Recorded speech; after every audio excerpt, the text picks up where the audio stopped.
परम सत्कारयोग इस मंच ते विराजमान जिन्हां दी बदौलत मैनूं तुहाडे सारे बुद्धिजीवियों के दर्शन करन दा मिलण दा मौका मिलिया। मैं दिल दीआं गहराइयां तो सार दलजीत सिंह जी बहुत लंबियां सेवावां इन्हां पंजाब दे विच निभाईयां और मैनूं राती किसी नाल मैं गल कर रहा सीगा तो उन्होंने मैनूं दस्सिया, मैं हुण पुछ रहा सीगा इन्हां नूं कि सिख मैरिज एक्ट दे उत्ते भी इन्हां बहुत वड्डा काम कीता। साडे सूबे दे विच साडे शहर दे विच मतलब जे पंजाब दा भविख जां देश दा भविख तैयार करन वालियां दा योगदान है तो सार दलजीत सिंह होणां दा भी है। बहुत सारे अफसर ते बहुत सारे बिजनेसमैन हर तरह के बच्चे इन्हां कोलों पढ़ के निकले और अपनी जिंदगी दे विच बहुत वड्डियां उन्हां मल्लां मारियां। इन्हां दी बदौलत ते सार अजैब सिंह ਚੱਠਾ इन्हां सब की बदौलत मैं अज तुहाडे रूबरू होया। मेरे को शब्द नहीं हैं कि मेरे लिए एक एड्डा वड्डा मंच है कि कित्थे मैं पंजाब तो आया अपने यारां दोस्तों को आया सीगा मैं पहली बारी घूमन और जदों प्रिंसीपल साहब नूं पता लगा इन्हां दा मैनूं फोन आया, मेरी टिकट हो चुकी सी कैलगरी दी ते मैनूं इन्ना माण महसूस होया। मैं इन्हां नूं कहा जी मैं रुकूंगा जिन्ने दिन तुसीं कहोगे इत्थे।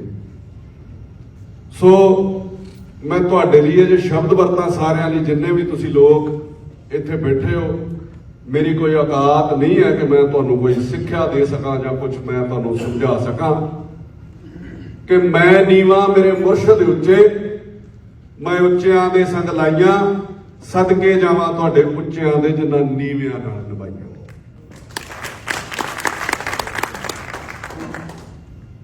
और जदों इन्हां नूं मैं पुछया कि ये जिहड़ा सैमीनार है, ये जिहड़ी कॉन्फ्रेंस है, ये किस मुद्दे दे उत्ते है, क्योंकि मैं जिंदगी च एक शौक जां एक मतलब अपना टीचा जिहड़ा उतार के तुरदा कि उत्थे सिर्फ उही गल कीती जावे जिहदे नाल ओह संबंधित होवे। और मैनूं इन्नी ज़्यादा खुशी महसूस हुई जदों इन्हां कहा कि ये जिहड़ी वर्ल्ड पंजाबी कॉन्फ्रेंस है ये पंजाबी भाषा ते एजुकेशन नूं लैके जिन्ना प्यार तुसी पंजाब लई पंजाबीयत लई दिखाउंदे हो, जिन्ना तुसी उहदे लई उपराला करदे हो, कोई शब्दां दे विच जे तुहाडा शुकराना कीता जावे ते ओह बयान नहीं कीता जा सकदा।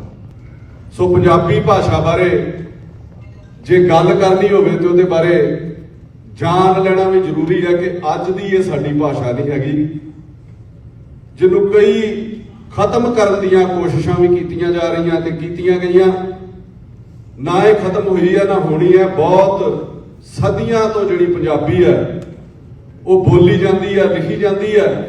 पाकिस्तान दे विच शाहमुखी है जिवें कायदा इन्हां ने हुण दिखाया, कायदा नूर। मैं अक्सर बड़ी लभण की कोशिश करता सीगा, मैनूं लभा नहीं। तुसीं पढ़न की गल कीती है, मेरी दिली तमन्ना सीगी कि मैनूं ये कायदा जिहड़ा वो जरूर मिले। साडे इत्थे गुरमुखी दे रूप दे विच जानी जांदी है पंजाब दे विच, और तुहानूं माण महसूस होना चाहिए कि 160 मिलियन लोग जिहड़े दुनिया दे विच ने वो पंजाबी बोलदे ने। बड़ी फखर वाली गल है। और 9वीं जिहड़ी है दुनिया की सब तो ज्यादा बोली जाने वाली भाषा है, जिन्हों किसी वेले इग्नोर किया जाता जां जिन्हों दबण दीआं कोशिशां कीतीआं जांदियां ने। गुरु ग्रंथ साहब गुरमुखी दे विच, और इहदी कितनी पुरानी है जिहड़ी असीं मतलब देख रहे हैं कि सब तो पहला जिहड़े साडे समझ दे विच आउंदी है कि गुरु नानक साहब की साखी जिहड़ी है वो पंजाबी दे विच गुरमुखी दे विच लिखी गई। वख-वख तरीके ने बोलण दे, वख-वख मतलब लहजे ने बोलण दे कि जे मैं कहां कि माझी, पुआधी, मलवई, दुआबी, शाहपुरी, झंगवी बोलण दे ढंग अलग-अलग ने। और मैनूं माझे दा होण करके मैनूं ये माण महसूस हुंदा कि माझे दी जिहड़ी बोली है ਉਹ ਜੋ ਬੋਲੀ ਜਾਂਦੀ ਹੈ ਉਹ ਲਿਖਣ 'ਚ ਵੀ ਉਹੀ ਆਉਂਦੀ ਆ। ਬਹੁਤ ਜਗ੍ਹਾ ਦੇ ਉੱਤੇ ਲਹਿਜੇ ਦੇ ਵਿੱਚ ਫਰਕ ਆ ਜਾਂਦਾ ਲਿਖਣ ਦੇ ਵਿੱਚ ਤੇ ਬੋਲਣ ਦੇ ਵਿੱਚ। ਮਾਝੇ ਦੀ ਜਿਹੜੀ ਬੋਲੀ ਹੈ ਜੋ ਤੁਸੀਂ ਬੋਲਦੇ ਹੋ ਲਿਖਿਆ ਵੀ ਉਹ ਹੀ ਜਾਂਦਾ ਹੈ। ਮਤਲਬ ਬਹੁਤ ਅਲੱਗ-ਅਲੱਗ ਬਹੁਤ ਮਿੱਠੀ ਜਿਹੜੀ ਸਾਡੀ ਇਹ ਬੋਲੀ ਹੈ। ਔਰ ਜਦੋਂ ਦੀ ਮਤਲਬ ਇਹਨੂੰ ਇੰਨਾ ਤੁਸੀਂ ਅੱਜ ਜੋ ਇਹਦੇ ਲਈ ਐਫਰਟ ਕੀਤੇ ਨੇ, ਜੋ 9ਵੀਂ ਸਦੀ ਤੋਂ ਮਤਲਬ ਜਿੰਨੀ ਕੁ ਮੈਂ ਇਹਦੇ ਉੱਤੇ ਪੜ੍ਹਾਈ ਕੀਤੀ ਜਾਂ ਜਿੰਨਾ ਮੈਨੂੰ ਜਾਣਨ ਦਾ ਮੌਕਾ ਮਿਲਿਆ, 9ਵੀਂ ਸਦੀ ਤੋਂ ਇਹ ਸ਼ੁਰੂ ਹੋਈ ਸੀ ਜਿਹੜੀ ਪੰਜਾਬੀ ਦੀ ਤਿਆਰੀ ਹੈ। ਇਹ ਨਾਥ ਯੋਗੀ ਜਿਹੜੇ ਹੁੰਦੇ ਸੀਗੇ ਉਹ ਉਦੋਂ ਉਹਨਾਂ ਵੱਲੋਂ ਇਹਦੀ ਤਿਆਰੀ ਜਿਹੜੀ ਸ਼ੁਰੂ ਕੀਤੀ ਗਈ ਸੀ। ਔਰ ਸਭ ਦਾ ਸੁਮੇਲ ਹੈ, ਜਿਵੇਂ ਭਾਰਤ ਦਾ ਸੰਵਿਧਾਨ ਲਿਖਿਆ ਨਾ, ਬਹੁਤ ਸਾਰੇ ਦੇਸ਼ਾਂ ਤੋਂ ਲੈ ਕੇ ਕੁਝ ਇੰਗਲੈਂਡ ਦਾ, ਕੁਝ ਮਤਲਬ ਰਸ਼ੀਆ ਦਾ, ਉਸ ਤਰੀਕੇ ਕਈ ਇਹਦੇ ਸ਼ਬਦ ਵੱਖ-ਵੱਖ ਥਾਵਾਂ ਦੇ ਉੱਤੋਂ ਲਏ ਗਏ। ਜਿਹੜਾ ਸਾਡਾ ਅਰਦਾਸ, ਨਹਿਰ, ਜ਼ਮੀਨ, ਗਜ਼ਲ, ਅਰੇਬੀਅਨ ਤੇ ਪਰਸ਼ੀਅਨ ਜਿਹੜੇ ਸ਼ਬਦ ਨੇ ਸਾਡੇ। ਅਲਮਾਰੀ ਉਹ ਪੁਰਤਗਾਲ ਤੋਂ ਲਿਆ ਗਿਆ, ਦਾਮ ਜਿਹੜਾ ਉਹ ਗ੍ਰੀਕ ਤੋਂ, ਰਿਕਸ਼ਾ ਜਿਹੜਾ ਉਹ ਜਾਪਾਨ ਤੋਂ, ਚਾਹ, ਲੀਚੀ, ਲਗਾਟ ਜਿਹਨੂੰ ਅਸੀਂ ਕਹਿੰਦੇ ਉਹ ਚਾਈਨਾ ਤੋਂ ਹੈ, ਜੱਜ, ਮਾਸਟਰ, ਅਪੀਲ, ਇਹ ਇੰਗਲਿਸ਼ ਦੇ ਸ਼ਬਦ ਜਿਹੜੇ ਇਹਦੇ ਵਿੱਚ ਜੋੜੇ ਗਏ ਨੇ। ਔਰ ਇਹਦੀ ਜਿਹੜੀ ਬਹੁਤ ਜ਼ਿਆਦੀ ਪਪੂਲੈਰਿਟੀ ਜਿਹੜੀ ਸ਼ੁਰੂ ਹੋਈ, ਉਹ ਅਸੀਂ ਸਾਰੇ ਹੀ ਪੜ੍ਹਦੇ ਆ ਕਿਸੇ ਸ਼ਾਹ ਹੁਸੈਨ, ਬਾਬਾ ਬੁੱਲੇ ਸ਼ਾਹ ਤੋਂ ਔਰ ਫਰੀਦੁਦੀਨ ਗੰਜ ਸ਼ੱਕਰ 1179 ਤੋਂ 1266 ਤੱਕ ਉਹ ਫਸਟ ਜਿਹੜੇ ਪੰਜਾਬੀ ਦੇ ਪਹਿਲੇ ਪੋਇਟ ਹੋ ਗਏ ਜਾਂਦੇ ਨੇ। ਹੋ ਸਕਦਾ ਮੈਂ ਕਿਤੇ ਗਲਤ ਵੀ ਹੋਵਾਂ, ਮੇਰੇ ਨਾਲੋਂ ਬਹੁਤ ਤੁਸੀਂ ਬੁੱਧੀਜੀਵੀ ਬੈਠੇ ਹੋ ਜਿਨ੍ਹਾਂ ਇਹਦੇ ਉੱਤੇ ਸਰਚ ਕੀਤੀ ਹੈ। ਜਿੰਨੀ ਕੁ ਜਾਣਕਾਰੀ ਮੈਨੂੰ ਮਿਲੀ, ਜੇ ਕੋਈ ਦਰੁਸਤੀ ਵੀ ਕਰੋਗੇ ਤੇ ਅੱਗੋਂ ਮੈਂ ਬੋਲਣ 'ਚ ਉਹਨੂੰ ਦਰੁਸਤ ਵੀ ਕਰ ਦੂੰਗਾ। ਔਰ ਬਹੁਤ ਸਾਰਾ ਜਿਹੜਾ ਇਹ ਫੇਮਸ ਜਿਹੜੀ ਹੋਈ ਹੈ ਬਾਬਾ ਬੁੱਲੇ ਸ਼ਾਹ ਤੋਂ ਸੁਲਤਾਨ ਬਾਹੂ, ਸ਼ਾਹ ਸਰਾਫ, ਅਲੀ ਹੈਦਰ, ਇਹਨਾਂ ਕਿੱਸੇ ਲਿਖੇ। ਹੀਰ ਰਾਂਝਾ ਵਾਰਿਸ ਸ਼ਾਹ ਨੇ ਲਿਖਿਆ, ਸੱਸੀ ਪੰਨੂ, ਹਾਸ਼ਮ ਸ਼ਾਹ ਨੇ ਲਿਖਿਆ, ਔਰ ਇਸ ਤਰ੍ਹਾਂ ਸੋਹਣੀ ਮਹੀਵਾਲ, ਫਜ਼ਲ ਸ਼ਾਹ ਨੇ ਜਿਹੜੇ ਕਿੱਸੇ ਲਿਖੇ। ਉਹਨਾਂ ਤੋਂ ਇਹਦੀ ਬਹੁਤ ਜ਼ਿਆਦਾ ਜਿਹੜੀ ਪਪੂਲੈਰਿਟੀ ਸ਼ੁਰੂ ਹੋਈ ਲੋਕਾਂ ਦੇ ਵਿੱਚ, ਬਹੁਤ ਜ਼ਿਆਦਾ ਜਿਹੜੀ ਪੰਜਾਬੀ ਉਹ ਪਪੂਲਰ ਹੋ ਗਈ। ਇਹਦੇ ਨਾਲ ਨਾਲ ਜਿੱਥੋਂ ਸਾਡੇ 'ਚ ਜੋਸ਼ ਆਉਂਦਾ, ਵਾਰਾਂ ਲਿਖੀਆਂ ਗਈਆਂ ਪੰਜਾਬੀ ਦੇ ਵਿੱਚ, ਚੰਡੀ ਦੀ ਵਾਰ, ਨਾਦਰ ਸ਼ਾਹ ਦੀ ਵਾਰ, ਜੰਗਨਾਮਾ, ਜਿਹੜੇ ਸਾਨੂੰ ਉਤਸ਼ਾਹ ਦਿੰਦੇ ਨੇ ਜਦੋਂ ਅਸੀਂ ਉਹਨਾਂ ਨੂੰ ਪੜ੍ਹਦੇ ਹਾਂ ਤੇ ਜਦੋਂ ਸੁਣਦੇ ਹਾਂ। ਸਾਡਾ ਇੱਕ ਜਜ਼ਬਾ ਜਿਹੜਾ, ਸਾਡਾ ਖੂਨ ਜਿਹੜਾ ਉਹ ਖੌਲਦਾ। ਔਰ ਅੱਜ ਦੇ ਯੁੱਗ ਦੇ ਵਿੱਚ ਵੀ ਬਹੁਤ ਸਾਰੇ ਸਾਡੇ ਕੋਲ ਰਾਈਟਰ, ਬਹੁਤ ਸਾਰੇ ਇਹੋ ਜਿਹੇ ਲੋਕ ਨੇ ਜਿਨ੍ਹਾਂ ਨੂੰ ਅਸੀਂ ਸੁਣਨਾ ਪਸੰਦ ਕਰਦੇ ਹਾਂ, ਜਿਨ੍ਹਾਂ ਨੂੰ ਅਸੀਂ ਮਾਡਰਨ ਰਾਈਟਰ ਕਹਿ ਸਕਦੇ ਹਾਂ। ਅਮਰਤਾ ਪ੍ਰੀਤਮ ਜੀ, ਨਾਨਕ ਸਿੰਘ ਜੀ, ਈਸ਼ਵਰ ਚੰਦਰ, ਧਨੀ ਰਾਮ ਚਾਤਰਕ, ਭਾਈ ਵੀਰ ਸਿੰਘ ਜੀ, ਸੁਰਜੀਤ ਪਾਤਰ ਜੀ, ਬਾਜ ਜੀ, ਸ਼ਿਵ ਕੁਮਾਰ ਬਟਾਲਵੀ ਜੀ। ਮਤਲਬ ਪੰਜਾਬੀ ਭਾਸ਼ਾ ਬਹੁਤ ਸਾਡੇ ਲਈ ਬੋਲਣ 'ਚ ਮਿੱਠੀ ਹੈ। ਔਰ ਜਿਸ ਤਰੀਕੇ ਤੁਸੀਂ ਇਹਦਾ ਪ੍ਰਚਾਰ ਕਰ ਰਹੇ ਹੋ, ਜਿਸ ਤਰੀਕੇ ਤੁਸੀਂ ਇਹਨੂੰ ਸੰਭਾਲਣ ਦੀ ਕੋਸ਼ਿਸ਼ ਕਰ ਰਹੇ ਹੋ, ਤੁਹਾਡੀ ਦੇਣ ਵੀ ਜਿਹੜਾ ਪੰਜਾਬ ਤੇ ਪੰਜਾਬੀ ਉਹ ਕਦੀ ਨਹੀਂ ਦੇ ਸਕਦੇ। ਕਿ ਖੰਡ ਤੋਂ ਮਿੱਠੀ ਬੋਲੀ, ਪਿਆਰੇ ਵਤਨ ਪੰਜਾਬ ਦੀ, ਮੁਖ ਚੋਂ ਲਪਟਾਂ ਮਾਰਨ ਜੈਸੇ ਅਤਰ ਗੁਲਾਬ ਦੀ। ਹੁਣ ਤੁਸੀਂ ਦੇਖੋ ਪੰਜਾਬੀ ਦੇ ਵਿੱਚ ਪਹਿਲਾਂ ਅਸੀਂ ਸੁਣਦੇ ਸੀ ਤਾਮਿਲ ਫਿਲਮਾਂ ਬਹੁਤ ਜ਼ਿਆਦਾ ਚੱਲਦੀਆਂ, ਉਸ ਸਾਈਡ ਦੀਆਂ ਪੰਜਾਬੀ ਫਿਲਮ ਇੰਡਸਟਰੀ ਨੇ ਕਿੰਨਾ ਵੱਡਾ ਨਾਮ ਬਣਾਇਆ, ਕਿੰਨਾ ਮਤਲਬ ਇਹਨੂੰ ਸਿੱਖਣ ਦੇ, ਇਸ ਤੋਂ ਕਈ ਲੋਕ ਆਪਣਾ ਕਾਰੋਬਾਰ ਵੀ ਕਰਦੇ ਨੇ। ਮਤਲਬ ਇੰਨੀ ਜ਼ਿਆਦਾ ਜਿਹੜੀ ਸਾਨੂੰ ਪੰਜਾਬੀ ਬੋਲੀ ਦੀ ਦੇਣ ਹੈ। ਔਰ ਦੁਨੀਆ ਦੀ, ਸ਼ਾਇਦ ਕਿਸੇ ਨੂੰ ਨਹੀਂ ਪਤਾ ਹੋਊਗਾ, ਦੁਨੀਆ ਦੀ ਜਿਹੜੀ ਦੂਜੀ ਯੂਨੀਵਰਸਿਟੀ ਹੈ ਪੰਜਾਬੀ ਯੂਨੀਵਰਸਿਟੀ, ਜਿਹੜੀ ਭਾਸ਼ਾ ਦੇ ਨਾਂ ਦੇ ਉੱਤੇ ਯੂਨੀਵਰਸਿਟੀ ਬਣੀ ਸੀ 1962 ਦੇ ਵਿੱਚ, ਉਹ ਪਟਿਆਲਾ ਯੂਨੀਵਰਸਿਟੀ ਹੈ।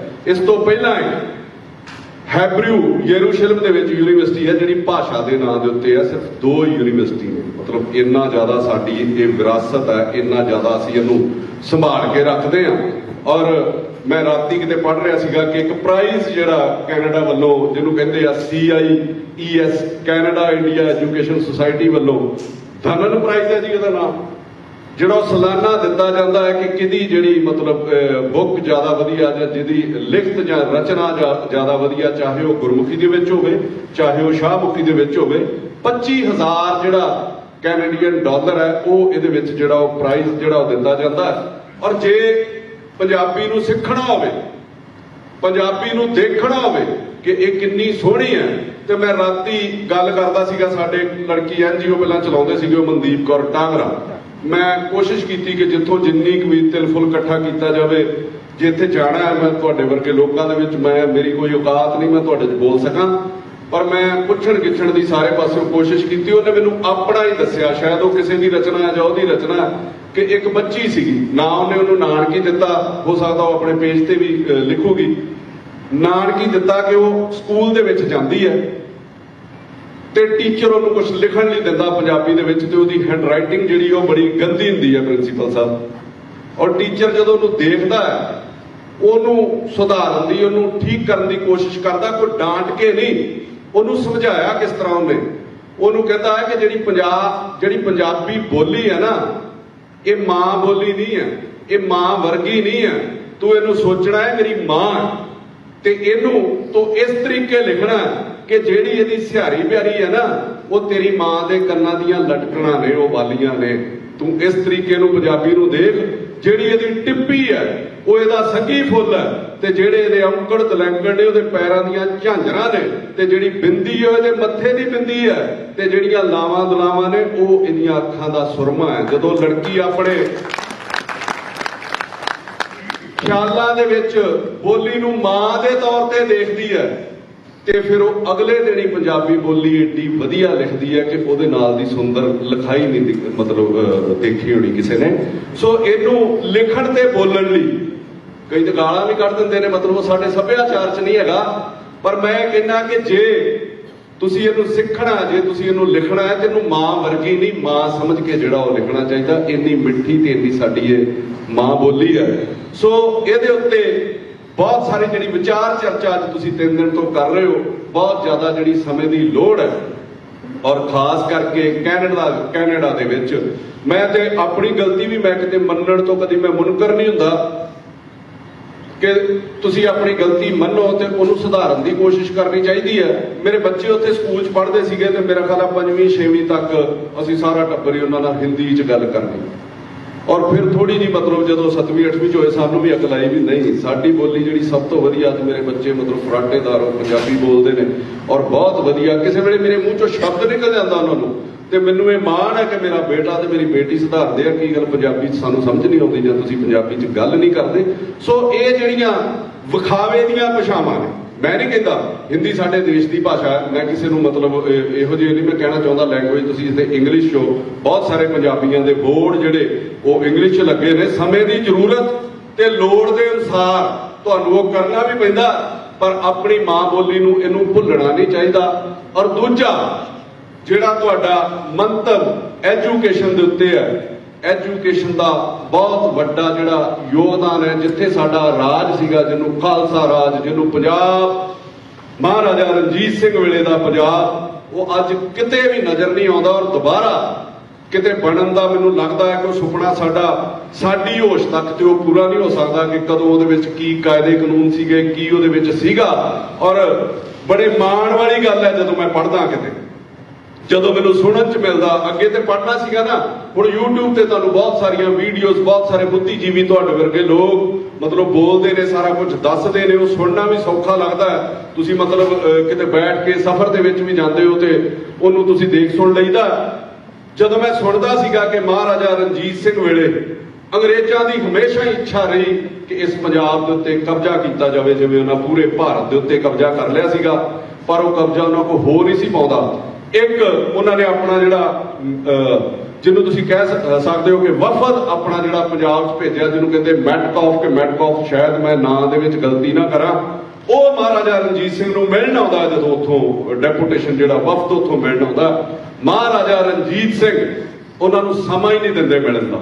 ਉਹਨਾਂ ਨੂੰ ਕਹਿੰਦੇ ਨੇ ਕਿ ਤੁਸੀਂ ਪੰਜਾਬ ਫਿਰ ਤੁਰ ਕੇ ਵੇਖੋ, ਤੁਹਾਨੂੰ ਪਤਾ ਲੱਗੇ, ਮੈਂ ਮੂੰਹ ਜ਼ਬਾਨੀ ਤੁਹਾਨੂੰ ਕਿਉਂ ਦੱਸਾਂਗਾ ਮੇਰਾ ਪੰਜਾਬ ਕਿਹੋ ਜਿਹਾ। ਉਹ 2 4 6 ਮਹੀਨੇ ਪੰਜਾਬ ਦੇ ਵਿੱਚ ਬੜਾ ਮੱਥਾ ਮਾਰਦੇ ਨੇ, ਬੜਾ ਦੇਖਦੇ ਨੇ, ਪੰਜਾਬ ਨੂੰ ਬੜਾ ਗੌਰ ਨਾਲ ਦੇਖਦੇ ਨੇ। ਮਹਾਰਾਜਾ ਰਣਜੀਤ ਸਿੰਘ ਉਹਨਾਂ ਨੂੰ ਨਹੀਂ ਮਿਲਦੇ। ਜਦੋਂ ਜਾ ਕੇ ਉੱਥੇ ਰਿਪੋਰਟ ਦਿੰਦੇ ਨੇ ਆਪਣੇ ਆਲਾ ਅਧਿਕਾਰੀਆਂ ਨੂੰ, ਵੱਡੇ ਅਫਸਰਾਂ ਨੂੰ, ਉਹਦੇ ਵਿੱਚ ਉਹ ਲਿਖਦੇ ਨੇ, ਅੱਜ ਵੀ ਉਹ ਕਹਿੰਦੇ ਇਤਿਹਾਸ ਦੇ ਵਿੱਚ ਲਿਖਿਆ ਕਿ ਪੰਜਾਬ ਜਿਹੜਾ ਸਾਡੇ ਨਾਲੋਂ 50-60 ਸਾਲ ਐਡਵਾਂਸ ਚੱਲਦਾ, ਚਾਹੇ ਉਹ ਐਜੂਕੇਸ਼ਨ ਹੈ, ਚਾਹੇ ਉਹ ਸੁਰੱਖਿਆ ਦੇ ਨਾਲ ਹੈ। ਮਹਾਰਾਜਾ ਰਣਜੀਤ ਸਿੰਘ ਨੇ ਘਰ ਘਰ ਦੇ ਵਿੱਚ ਫੌਜ ਤਿਆਰ ਕੀਤੀ ਸੀ ਕਿ ਪਿੰਡਾਂ ਦੇ ਵਿੱਚ ਹਰ ਬੰਦਾ ਲੜਨਾ ਜਾਣਦਾ ਸੀਗਾ, ਔਰ ਉਹਨਾਂ ਨੂੰ ਟ੍ਰੇਨਿੰਗ ਦਿੱਤੀ ਗਈ ਸੀ। ਸਭ ਤੋਂ ਵੱਧ ਜਿਹੜਾ ਜ਼ੋਰ ਹੈ ਉਹ ਜਿਹੜਾ ਐਜੂਕੇਸ਼ਨ ਦੇ ਉੱਤੇ ਮਹਾਰਾਜਾ ਰਣਜੀਤ ਸਿੰਘ ਨੇ ਦਿੱਤਾ ਸੀਗਾ। ਉਹ ਚਾਹੁੰਦੇ ਸੀਗੇ ਕਿ ਜੇ ਮੇਰੀ ਪਰਜਾ, ਜੇ ਮੈਂ ਉਹਨਾਂ ਨੂੰ ਸਮਾਂ ਨਹੀਂ ਦੇ ਸਕਦਾ ਮਿਲਣ ਦਾ, ਤੇ ਕਮ ਸੇ ਕਮ ਹਰ ਬੰਦੇ ਨੂੰ ਮਤਲਬ ਮਿਲਿਆ ਨਹੀਂ ਜਾ ਸਕਦਾ, ਹਰ ਬੰਦੇ ਨੂੰ ਆਮੋ ਸਾਹਮਣੇ 1 to 1 ਸੁਣਿਆ ਨਹੀਂ ਜਾ ਸਕਦਾ, ਇਹਨਾਂ ਨੂੰ ਲਿਖਣਾ ਪੜ੍ਹਨਾ ਜ਼ਰੂਰ ਆਉਣਾ ਚਾਹੀਦਾ। ਮੈਨੂੰ ਵੀ ਹੁਣ ਭਾਈ ਸਾਹਿਬ ਕਹਿ ਰਹੇ ਸੀਗੇ ਕਿ ਬਹੁਤ ਸਾਰੇ ਮੁੱਦੇ ਨੇ ਜਿਨ੍ਹਾਂ ਦੇ ਉੱਤੇ ਕਿਸੇ ਵੇਲੇ ਨਹੀਂ ਬੋਲਿਆ ਜਾਂਦਾ। ਹਾਂ, ਮੈਂ ਕਹਿੰਦਾ ਕਿ ਯਾਰ ਮੈਂ ਇਕੱਲਾ ਆਦਮੀ, ਮੈਂ ਬਹੁਤ ਜ਼ਿਆਦਾ ਜ਼ਰੂਰੀ ਜਿਹੜੀਆਂ ਚੀਜ਼ਾਂ ਦੇਖਦਾ ਵਾਂ ਉਹਦੇ ਉੱਤੇ ਬੋਲਣ ਦੀ ਕੋਸ਼ਿਸ਼ ਕਰਦਾ। ਇੱਕ ਬੰਦਾ ਕਿੰਨਾ ਕੁ ਚਿਰ ਮੈਂ ਬੋਲੂੰਗਾ, ਲੋਕ ਵੀ ਬਹੁਤ ਜ਼ਿਆਦਾ ਰੋਜ਼ ਇਹੋ ਜਿਹਾ ਕਰੂੰਗਾ, ਮੇਰਾ ਚੈਨਲ ਨਹੀਂ ਚੱਲਦਾ, ਲੋਕ ਉਕਤਾ ਜਾਣਗੇ। ਸੋ ਇਹਦੇ ਲਈ ਲਿਖਣਾ ਤੇ ਪੜ੍ਹਨਾ ਬਹੁਤ ਜ਼ਰੂਰੀ ਹੈ। ਮਹਾਰਾਜਾ ਰਣਜੀਤ ਸਿੰਘ ਨੇ, ਉਹਨਾਂ ਦੇ ਦਿਮਾਗ 'ਚ ਆਇਆ, ਜਿਹੜਾ ਅੱਜ ਤੁਸੀਂ ਮੈਨੂੰ ਇਹ ਕਾਇਦਾ ਲੱਭਣ ਦੀ ਮੈਂ ਬਹੁਤ ਕੋਸ਼ਿਸ਼ ਕੀਤੀ, ਨਹੀਂ ਲੱਭਾ। ਉਹਨਾਂ ਨੇ ਇੱਕ ਕਾਇਦਾ-ਏ-ਨੂਰ ਬਣਾਇਆ, ਉਦੋਂ ਫਾਰਸੀ ਚੱਲਦੀ ਸੀਗੀ।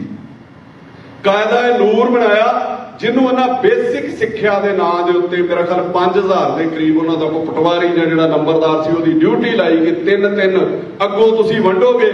ਔਰ ਦੱਸਦੇ ਆ ਕਿ ਸਭ ਤੋਂ ਵੱਧ ਜਿਹੜੀ ਪੜ੍ਹੇ ਲਿਖੇ ਲੋਕਾਂ ਦੀ ਰੇਸ਼ੋ ਸੀਗੀ ਉਹ ਮਹਾਰਾਜਾ ਰਣਜੀਤ ਸਿੰਘ ਦੇ ਵੇਲੇ ਸੀ। ਲੋਕ ਇੰਨੇ ਪੜ੍ਹ ਲਿਖ ਗਏ ਸੀਗੇ, ਉਹਨਾਂ ਨੇ ਆਪਣਾ ਜਿਹੜਾ ਲਿਖਣਾ ਪੜ੍ਹਨਾ, ਜੋ ਉਹਨਾਂ ਦੇ ਫੁਟਕਲ ਕੰਮ ਸੀਗੇ ਉਹ ਕਰਨੇ ਸ਼ੁਰੂ ਕਰ ਦਿੱਤੇ। ਔਰ ਜਦੋਂ ਮਹਾਰਾਜਾ ਰਣਜੀਤ ਸਿੰਘ ਨਹੀਂ ਰਹਿੰਦੇ, ਅੰਗਰੇਜ਼ਾਂ ਦਾ ਟੀਚਾ ਸੀਗਾ ਕਿ ਇਹਨਾਂ ਲੋਕਾਂ ਨੂੰ, ਔਰ ਮੈਂ ਸੁਣਦਾ ਸੀਗਾ ਕਿ ਇੱਕ ਦਿਨ ਦੇ ਵਿੱਚ ਪੂਰੇ ਪੰਜਾਬ ਨੂੰ, ਖਾਲਸਾ ਰਾਜ ਨੂੰ ਅਨਪੜ੍ਹ ਕਰ ਦਿੱਤਾ ਗਿਆ ਸੀਗਾ। ਜਦੋਂ ਮੈਂ ਸੁਣ ਰਿਹਾ ਸੀਗਾ ਤੇ ਮੈਨੂੰ ਸਮਝ ਨਹੀਂ ਆਇਆ ਕਿ ਇੱਕ ਦਿਨ 'ਚ ਅਨਪੜ੍ਹ ਕਿਵੇਂ ਕਰ ਸਕਦੇ ਨੇ। ਮਤਲਬ ਕਿਸ ਤਰੀਕੇ ਪਾਲਿਸੀਜ਼ ਬਣਾਉਂਦੀਆਂ ਨੇ ਸਰਕਾਰਾਂ ਜਾਂ ਏਜੰਸੀਜ਼ ਜਾਂ ਕੁਝ ਵੀ ਕਹਿ ਲਓ, ਕਿਸ ਤਰੀਕੇ ਦੀਆਂ ਸਾਜ਼ਿਸ਼ਾਂ ਹੁੰਦੀਆਂ ਨੇ। ਔਰ ਉਹ ਇੱਕ ਦਿਨ ਦੇ ਵਿੱਚ ਅਨਪੜ੍ਹ ਇਸ ਤਰੀਕੇ ਕੀਤਾ ਗਿਆ ਸੀਗਾ ਕਿ ਪੰਜਾਬੀ ਜਿਹੜੀ ਸੀਗੀ, ਜਿਹੜੀ ਭਾਸ਼ਾ ਸੀ ਫਾਰਸੀ, ਜਿਹਦੇ ਵਿੱਚ ਵੀ ਕਾਇਦਾ-ਏ-ਨੂਰ ਸੀਗਾ, ਉਹਨੂੰ ਬੰਦ ਕਰ ਦਿੱਤਾ ਗਿਆ। ਔਰ ਹੁਕਮ ਦੇ ਦਿੱਤਾ ਗਿਆ ਕਿ ਕੱਲ ਤੋਂ ਜਿਹੜਾ ਕੰਮ ਹੈ ਫਲਾਣੀ ਭਾਸ਼ਾ ਦੇ ਵਿੱਚ ਕੀਤਾ ਜਾਊਗਾ, ਇੰਗਲਿਸ਼ ਦੇ ਵਿੱਚ। ਜਿਹੜੇ ਪੜ੍ਹੇ ਲਿਖੇ ਲੋਕ ਸੀਗੇ ਪੰਜਾਬੀ, ਉਹਨਾਂ ਨੂੰ ਵਿਹਲੇ ਕਰਕੇ ਬਿਠਾ ਦਿੱਤਾ, ਤੇ ਜਿਹੜੇ 2-2 ਜਮਾਤਾਂ ਪੜ੍ਹੇ ਸੀ, ਜਿਹੜੀ ਭਾਸ਼ਾ ਉਹਨਾਂ ਨੇ ਲਾਗੂ ਕੀਤੀ, ਉਹਨਾਂ ਨੂੰ ਉਹਦੇ ਉੱਤੇ ਅਫਸਰ ਬਣਾ ਦਿੱਤਾ, ਉਹਨਾਂ ਦੇ ਉੱਤੇ ਬਿਠਾ ਦਿੱਤਾ। ਇੱਕ ਦਿਨ ਦੇ ਵਿੱਚ ਪੂਰਾ ਜਿਹੜਾ ਪੰਜਾਬ ਉਹ ਅਨਪੜ੍ਹ ਕੀਤਾ ਗਿਆ ਸੀਗਾ। ਔਰ ਮਹਾਰਾਜਾ ਰਣਜੀਤ ਸਿੰਘ ਦੀ ਸੋਚ ਸੀ। ਔਰ ਸਭ ਤੋਂ ਵੱਡੀ ਗੱਲ ਮੈਨੂੰ ਕੀ ਲੱਗਦੀ ਉਹਦੇ ਵਿੱਚ, ਕਿ ਜੇ ਕਿਤੇ ਕੋਈ ਚਰਚ ਖੁੱਲਣਾ, ਜੇ ਕਿਤੇ ਕੋਈ ਮਸਜਿਦ ਖੁੱਲਣੀ ਹੈ, ਤੇ ਉਹਨਾਂ ਨੇ ਜ਼ਰੂਰੀ ਕਰ ਦਿੱਤਾ ਸੀਗਾ ਕਿ ਇਹਦੇ ਨਾਲ ਇੱਕ ਸਕੂਲ ਜ਼ਰੂਰ ਖੁੱਲੇਗਾ। ਔਰ ਮੈਨੂੰ ਪੰਜਾਬ 'ਚ, ਆਪਣੇ ਦੇਸ਼ 'ਚ ਦੇਖਣ ਨੂੰ ਮਿਲਦਾ ਕਿ ਜਿੱਥੇ ਕਿਤੇ ਵੀ ਚਰਚ ਹੋਵੇ ਉਹਦੇ ਨਾਲ ਸਕੂਲ ਜ਼ਰੂਰ ਚੱਲਦਾ।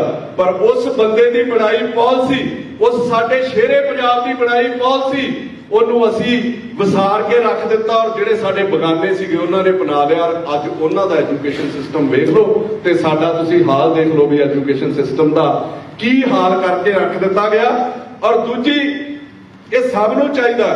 ਅੱਜ ਮੇਰੇ ਕੁਝ ਦੋਸਤ ਵੀ ਆਏ ਨੇ ਮੇਰੇ ਨਾਲ, ਔਰ ਮੈਂ ਉਹਨਾਂ ਨੂੰ ਲੈ ਕੇ ਆਇਆ ਕਿ ਤੁਸੀਂ ਦੇਖੋ ਤੇ ਸਹੀ ਯਾਰ, ਤੁਸੀਂ ਪੰਜਾਬ ਤੋਂ ਆਏ ਹੋ, ਰੋਜੀ ਰੋਟੀ ਲਈ ਤੁਸੀਂ ਇੱਥੇ ਮਤਲਬ ਆਏ ਜ਼ਰੂਰ ਹੋ, ਪਰ ਆਪਣੇ ਵਿਰਸੇ ਨੂੰ, ਜੇ ਉਹਦੇ ਤੋਂ ਕੁਝ ਅਗਲੀ ਪੀੜ੍ਹੀ ਨੂੰ ਤੁਸੀਂ ਕੁਝ ਦੇਣਾ, ਤੇ ਅੱਜ ਇਹਨਾਂ ਲੋਕਾਂ ਕੋਲੋਂ ਸਿੱਖ ਕੇ ਜਾਓ। ਤੁਹਾਨੂੰ ਮਤਲਬ ਲੱਗੇ ਕਿ ਪੰਜਾਬ ਲਈ ਵੀ ਕੁਝ ਕਰਨਾ ਹੈ, ਪੰਜਾਬੀ ਲਈ ਵੀ ਕੁਝ ਕਰਨਾ ਹੈ, ਤੇ ਪੰਜਾਬੀਅਤ ਲਈ ਵੀ ਕੁਝ ਕਰਨਾ ਹੈ। ਕਿਉਂਕਿ ਵੱਡਿਆਂ ਨੂੰ ਕਦੀ ਵੀ ਵਿਸਾਰਨਾ ਨਹੀਂ ਚਾਹੀਦਾ। ਉਹਨਾਂ ਦੀਆਂ ਸਿੱਖਿਆਵਾਂ ਜਿਹੜੀਆਂ ਲੈਣ ਦੀ ਲੋੜ ਹੈ, ਉਹਨਾਂ ਦੇ ਜਿਹੜੇ ਪਦ ਚਿੰਨ੍ਹ ਨੇ, ਉਹਨਾਂ ਦੀਆਂ ਜਿਹੜੀਆਂ ਪੈੜਾਂ ਨੇ, ਉਹਦੇ ਤੇ ਚੱਲਣ ਦੀ ਲੋੜ ਹੈ। ਜਿਵੇਂ ਕਿਸੇ ਨੇ ਕਿਹਾ ਹੈ ਨਾ ਕਿ ਅੱਜ ਸਾਡਾ ਹਾਲ ਕੋਈ ਹੋ ਰਿਹਾ ਕਿ ਕੱਚੇ ਕੋਠੇ ਨੂੰ ਜੇਕਰ ਲਿਪੀਏ ਨਾ, ਇੱਕ ਦਿਨ ਢਹਿੰਦਿਆਂ ਢਹਿ ਜਾਂਦਾ। ਨਵੇਂ ਰੁੱਸੇ ਨੂੰ ਜੇਕਰ ਬਣਾਈਏ ਨਾ, ਫਰਕ ਪੈਂਦਿਆਂ ਪੈ ਜਾਂਦਾ। ਚੁਗਲਖੋਰ ਨੂੰ ਜਿੰਨਾ ਮਰਜ਼ੀ ਟੋਕ ਦਈਏ, ਉਹ ਗੱਲ ਕਹਿੰਦਿਆਂ ਕਹਿ ਜਾਂਦਾ। ਜੇ ਵੱਡਿਆਂ ਦੀਆਂ ਸਿੱਖਿਆਵਾਂ ਤੇ ਚੱਲੀਏ ਨਾ, ਤੇ ਭੱਠਾ ਬਹਿੰਦਿਆਂ ਬਹਿ ਜਾਂਦਾ, ਜਿਹੜਾ ਸਾਡੇ ਐਜੂਕੇਸ਼ਨ ਸਿਸਟਮ ਦਾ ਰਹਿ ਗਿਆ। ਅੱਜ ਤੁਸੀਂ ਸਾਡੇ ਹਾਲਾਤ ਦੇਖੋ।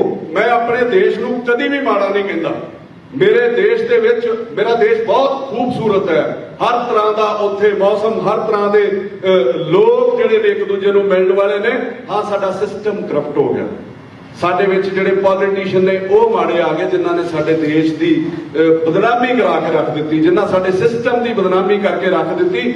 ਅੱਜ ਦੁੱਖ ਪਤਾ ਕੀ ਲੱਗਦਾ, ਮੈਂ ਉਸ ਦਿਨ ਸੁਣਦਾ ਸੀਗਾ, ਸਾਹਿਬ ਤਰਲੋਚਨ ਸਿੰਘ ਬੋਲ ਰਹੇ ਸੀ ਕਿਸੇ ਸਟੇਜ ਦੇ ਉੱਤੇ, ਕੋਈ ਧਾਰਮਿਕ ਸਟੇਜ ਸੀਗੀ, ਕਿ ਪੂਰੀ ਦਿੱਲੀ ਦੇ ਵਿੱਚ ਇੱਕ ਵੀ ਸਿੱਖ ਸੈਕਟਰੀ ਜਿਹੜਾ ਮਹਿਕਮੇ ਨੂੰ ਚਲਾਉਂਦਾ ਉਹ ਨਜ਼ਰ ਨਹੀਂ ਆਉਂਦਾ। ਇੱਕ ਵੀ ਪੰਜਾਬੀ ਸੈਕਟਰੀ। ਮੈਂ ਕਦੀ ਇਸ ਚੀਜ਼ ਨਹੀਂ ਪਿਆ ਕਿ ਹਿੰਦੂ, ਸਿੱਖ, ਮੁਸਲਮਾਨ। ਹਾਂ, ਸਾਡਾ ਪੰਜਾਬ ਬਚਣਾ ਚਾਹੀਦਾ, ਸਾਡੀ ਪੰਜਾਬੀਅਤ ਬਚਣੀ ਚਾਹੀਦੀ ਹੈ, ਚਾਹੇ ਉਹਦੇ 'ਚ ਕੋਈ ਮੁਸਲਮਾਨ ਹੈ, ਚਾਹੇ ਉਹਦੇ 'ਚ ਕੋਈ ਸਿੱਖ ਹੈ, ਚਾਹੇ ਉਹਦੇ 'ਚ ਕੋਈ ਕ੍ਰਿਸਚਨ ਹੈ, ਚਾਹੇ ਉਹਦੇ 'ਚ ਕੋਈ ਹਿੰਦੂ ਹੈ। ਔਰ ਪੂਰੇ ਪੰਜਾਬ ਦੇ ਵਿੱਚ ਮੈਨੂੰ ਦੁੱਖ ਲੱਗਦਾ ਜਦੋਂ ਮੈਂ ਜਾਂਦਾ ਨਾ ਚੰਡੀਗੜ੍ਹ ਸੈਕਟਰੀਏਟ ਪ੍ਰਿੰਸੀਪਲ ਸਾਹਿਬ ਕਿ ਪੂਰੇ ਪੰਜਾਬ ਦੇ ਵਿੱਚ ਜਿਨ੍ਹਾਂ ਨੇ ਮਹਿਕਮੇ ਚਲਾਉਣੇ ਨੇ, ਜਿਨ੍ਹਾਂ ਨੇ ਸਾਡੀ ਅੱਗੋਂ ਨੀਤੀ ਘੜਨੀ ਹੈ, ਜਿਨ੍ਹਾਂ ਨੇ ਸਾਡਾ ਸੰਵਿਧਾਨ ਘੜਨਾ ਹੈ, ਉਹਨਾਂ ਦੇ ਵਿੱਚ 10% ਵੀ ਮੈਨੂੰ ਪੰਜਾਬੀ ਨਜ਼ਰ ਨਹੀਂ ਆਉਂਦੇ। ਜਿਹੜੇ ਵੱਡੀਆਂ ਪੋਸਟਾਂ ਦੇ ਉੱਤੇ ਸੈਕਟਰੀ ਨੇ, ਕੋਈ ਯੂਪੀ ਤੋਂ ਹੈ, ਕੋਈ ਬਿਹਾਰ ਤੋਂ ਹੈ, ਗੁਜਰਾਤ ਤੋਂ ਹੈ, ਮੇਰਾ ਉਹਨਾਂ ਨਾਲ ਕੋਈ ਗਿਲਾ ਨਹੀਂ। ਉਹ ਪੜ੍ਹ ਲਿਖ ਕੇ ਉਸ ਪੋਸਟ ਤੇ ਪਹੁੰਚੇ ਨੇ, ਉਹਨਾਂ ਆਪਣੀ ਮਤਲਬ ਜ਼ਿੰਦਗੀ ਦਾ ਬੜਾ ਲੰਮਾ ਸਮਾਂ ਜਿਹੜਾ ਪੜ੍ਹਾਈ ਦੇ ਵਿੱਚ ਘੱਲਿਆ, ਪਰ ਫਿਰ ਵੀ ਸਾਡੇ ਲੋਕ ਜਿਹੜੇ ਨੇ ਉਹ ਇਸ ਪਾਸੇ ਧਿਆਨ ਨਹੀਂ ਦੇ ਰਹੇ। ਬਿਊਰੋਕ੍ਰੇਸੀ ਮਤਲਬ 1000 ਬੰਦਾ ਬੱਚਾ ਜੇ ਸਾਡਾ IPS IAS ਬਣਦਾ, ਔਰ ਤੁਸੀਂ ਸੁਣ ਕੇ ਹੈਰਾਨ ਹੋਗੇ ਕਿ 4-5 ਜਿਹੜੇ ਲੋਕ ਨੇ ਉਹ ਸਿਰਫ ਪੰਜਾਬ ਦੇ ਵਿੱਚੋਂ ਜਾਂਦੇ ਨੇ। ਪੰਜਾਬੀ ਜਿਹੜੇ ਬਣਦੇ ਨੇ, ਜਿਹੜੇ ਸਿੱਖ ਨੇ, ਚਾਹੇ ਹਿੰਦੂ ਨੇ, ਚਾਹੇ ਮੁਸਲਮਾਨ ਨੇ, ਪੰਜਾਬ ਦੇ ਵਿੱਚ ਉਹਨਾਂ ਦੀ ਗਿਣਤੀ ਜਿਹੜੀ ਹੈ ਉਹ 4-5 ਰਹਿ ਗਈ।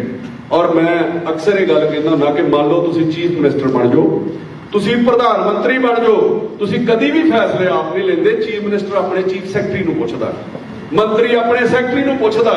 ਉਹ ਸਾਡੇ ਪੰਜਾਬੀ ਹੈ ਹੀ ਨਹੀਂ, ਉਹ ਪੰਜਾਬ ਦੇ ਰਹਿਣ ਵਾਲੇ ਨਹੀਂ ਹੈਗੇ। ਕਿਹੜਾ ਇਸ ਗੱਲ ਦਾ ਹੈ ਕਿ ਜੇ ਉਹ ਪੰਜਾਬੀ ਨਹੀਂ ਹੈਗੇ, ਉਹਨਾਂ ਨੂੰ ਪੰਜਾਬ ਦੇ ਇਮੋਸ਼ਨਸ, ਪੰਜਾਬ ਦਾ ਸੱਭਿਆਚਾਰ, ਪੰਜਾਬ ਦਾ ਕਲਚਰ ਨਹੀਂ ਪਤਾ ਲੱਗਦਾ, ਉਹ ਓਨੀ ਦਰੁਸਤੀ ਤੇ ਉਹਨਾਂ ਸਿਸਟਮ ਸਾਡਾ ਸੁਧਾਰ ਨਹੀਂ ਕਰ ਸਕਦੇ ਜਿੰਨਾ ਇੱਕ ਪੰਜਾਬੀ ਕਰ ਸਕਦਾ। ਇੱਕ ਛੋਟੀ ਜਿਹੀ ਐਗਜ਼ਾਮਪਲ ਹੈ, ਮੈਂ ਤੁਹਾਨੂੰ ਪੁੱਛ ਲੈਣਾ ਚਾਹੁੰਦਾ ਕਿ ਗੁਰਦੁਆਰਾ ਸਾਹਿਬ ਦਾ ਪ੍ਰਬੰਧ ਕਿਸੇ ਮੈਨੇਜਰ ਦੇ ਹੱਥ ਦੇ ਵਿੱਚ ਹੁੰਦਾ ਹੈ। ਉਹਦਾ ਕੰਮ ਹੈ ਸਿਰਫ ਪ੍ਰਬੰਧ ਕਰਨਾ। ਮੈਨੇਜਰ ਤੁਸੀਂ ਜਿਹਨੂੰ ਕਹਿੰਦੇ ਹੋ, ਉਹਨੇ ਪ੍ਰਬੰਧ ਦੇਖਣਾ। ਕੀ ਗੁਰਦੁਆਰੇ ਦਾ ਮੈਨੇਜਰ ਕਿਸੇ ਮੁਸਲਮਾਨ ਨੂੰ, ਕਿਸੇ ਕ੍ਰਿਸਚਨ ਨੂੰ ਲਾ ਦੋ ਤੇ ਉਹ ਗੁਰਦੁਆਰਾ ਸਾਹਿਬ ਦਾ ਪ੍ਰਬੰਧ ਦੇਖ ਸਕਦਾ?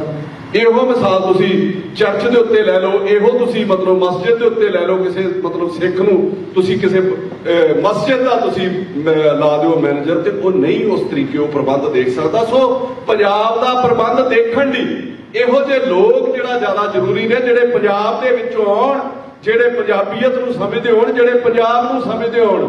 ਔਰ ਮੈਨੂੰ ਬੜੀ ਮਤਲਬ ਖੁਸ਼ੀ ਮਹਿਸੂਸ ਹੋਈ ਕਿਸੇ ਦੀ ਗੱਲ ਸੁਣ ਕੇ, ਉਹ ਬੋਲ ਰਹੇ ਸੀਗੇ ਸਟੇਜ ਦੇ ਉੱਤੇ ਕਿ ਮੁਸਲਮਾਨ ਦੇ ਵਿੱਚ, ਉਹਨਾਂ ਦੇ ਵਿੱਚ ਇੱਕ ਜ਼ਕਾਤ ਬੋਰਡ ਹੈ ਜਿਹਦਾ ਸਾਰਾ ਖਰਚਾ ਉਹ ਜ਼ਕਾਤ ਬੋਰਡ ਚਲਾਉਂਦਾ, ਔਰ ਉਹਦੇ ਜਿਹੜੇ ਮੈਂਬਰ ਨੇ ਉਹ ਕੋਈ ਜੱਜਸ ਨੇ, ਕੋਈ VC ਨੇ ਤੁਹਾਡੇ ਵਰਗੇ, ਕੋਈ ਬਹੁਤ ਸਾਰੇ ਬੁੱਧੀਜੀਵੀ ਜਿਹੜੇ ਮਤਲਬ ਕੋਈ ਚੀਫ ਕਿਤੋਂ ਰਿਟਾਇਰ ਹੋਏ ਨੇ, ਉਹ ਲੋਕ ਨੇ।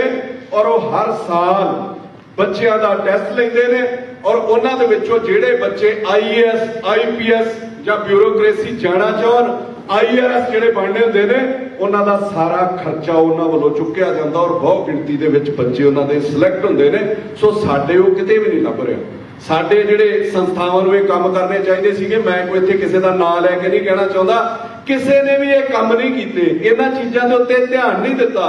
ਔਰ ਮੈਂ ਤੁਹਾਨੂੰ ਵੀ, ਜਿੰਨੇ ਲੋਕ ਤੁਸੀਂ ਬਾਹਰ ਬੈਠੇ ਹੋ, ਮੈਂ ਤੁਹਾਨੂੰ ਵੀ ਇੱਕ ਗੁਜ਼ਾਰਿਸ਼ ਕਰਨ ਲੱਗਾ। ਮੈਂ ਬਾਹਰ ਵੀ ਬੋਲ ਰਿਹਾ ਸੀਗਾ ਕਿਸੇ ਚੈਨਲ ਦੇ ਉੱਤੇ, ਮੈਂ ਇੱਕ ਬੇਨਤੀ ਤੁਹਾਨੂੰ ਕਰਨ ਲੱਗਾ ਕਿ ਇੱਥੋਂ ਬਹੁਤ ਸਾਰਾ ਤੁਸੀਂ ਫੰਡ ਜਿਹੜੇ ਨੇ ਉਹ ਰਾਸ਼ਨ ਦੇ ਨਾਂ ਦੇ ਉੱਤੇ, ਉਹ ਮੈਡੀਕਲ ਦੇ ਨਾਂ ਦੇ ਉੱਤੇ, ਉਹ ਲੋਕਾਂ ਦੇ ਮਕਾਨ ਬਣਾਉਣ ਦੇ ਨਾਂ ਦੇ ਉੱਤੇ ਬਹੁਤ ਸਾਰੇ ਫੰਡ ਤੁਸੀਂ ਦਰਿਆ ਦਿਲੀ ਪੰਜਾਬ ਦੇ ਲਈ ਵਿਖਾਉਂਦੇ ਹੋ। ਆਪਣੀ ਨਰਮ ਦਿਲੀ, ਆਪਣੀ ਜਿਹੜੀ ਭਾਵਨਾ ਤੁਹਾਡੀ ਪੰਜਾਬ ਨਾਲ ਜੁੜੀ, ਉਹ ਤੁਸੀਂ ਦਿਖਾਉਂਦੇ ਹੋ।